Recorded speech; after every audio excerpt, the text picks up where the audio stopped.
the truth is, it's like the story that doesn't get told, is that an awful lot of government works.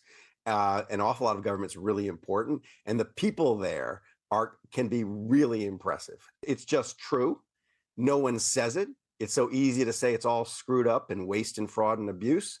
So say it, show some, concrete examples and let people grapple with that. These people are dedicated, they're super educated, they're doing these incredibly sophisticated jobs for pretty bad money compared to what they could be earning, and they're not tooting their own horn. Now, why is that? I think it's kind of in the nature of the expert that someone who devotes 30 years of their life to figuring out like how to stop a coal mine roof from falling on the heads of coal miners, or how objects drift at sea so you can rescue people, or the best way to bury our veterans.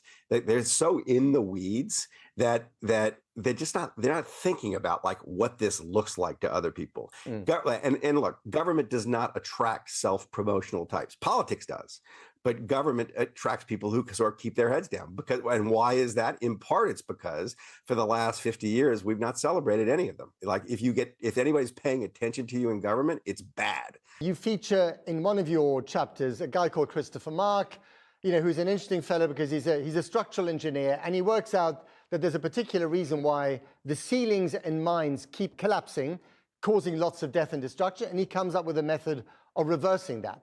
Now, this is the kind of guy that you want on your team. You want him to work, in the department that deals with mines. But these are the very kinds of people that one suspects are now under threat thanks to Elon Musk's chainsaw. Well, this is true. I mean, half the characters in the book have either lost their jobs or been threatened with being fired. Why is this? It's partly because Elon Musk he had no idea what was going on inside the government in any particular way. He had a general attitude. He had sort of the bigotry that the population shares, that it's all waste, fraud, and abuse. But that has enabled him to do what he's done. And what he hasn't done is actually attack the waste, fraud, and abuse. I mean, it's like a $7 trillion enterprise. There's bound to be problems. What he has done instead is attack the parts of the government that might interfere with Donald Trump or his power. I mean, like, for example, each of our agencies in the federal government has this character called an inspector general. And the inspector general is just the neutral watchdog. He reports not to the agency, but to Congress. Like, he found fraud, he tells Congress.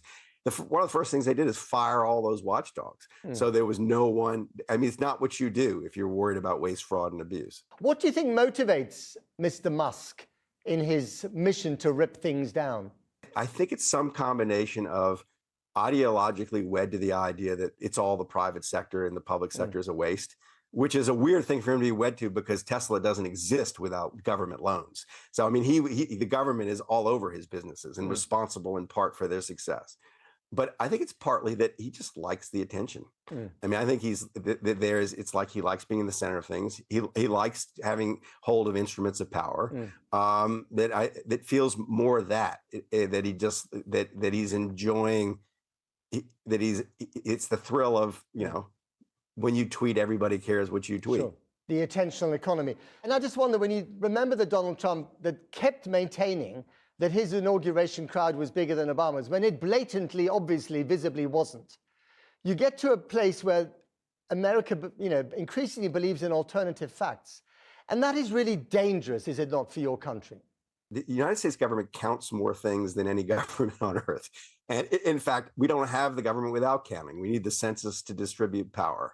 And the counting of things like consumer price index, that as flawed as that might be as a measurement of what's going on, it's the best we have. And if you hand it over to someone who doesn't care whether it's true or not, or honest or not, I mean, what you're going to get is no ability to see what's going on in the society.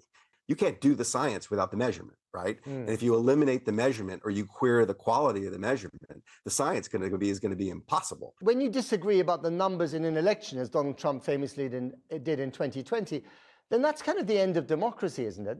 Is that what you're facing at the moment, the end of the republic as you know it? I do think that for Donald Trump, the end game is I just get to be president for as long as I want to be president. And we don't have real elections. It's the trick to understanding Trump is that everything he accuses other people of, he is guilty of. And so when he says they're rigging elections, that's what he wants to do. So yes, I think that it's that kind of existential threat. Michael Lewis, thank you very much indeed.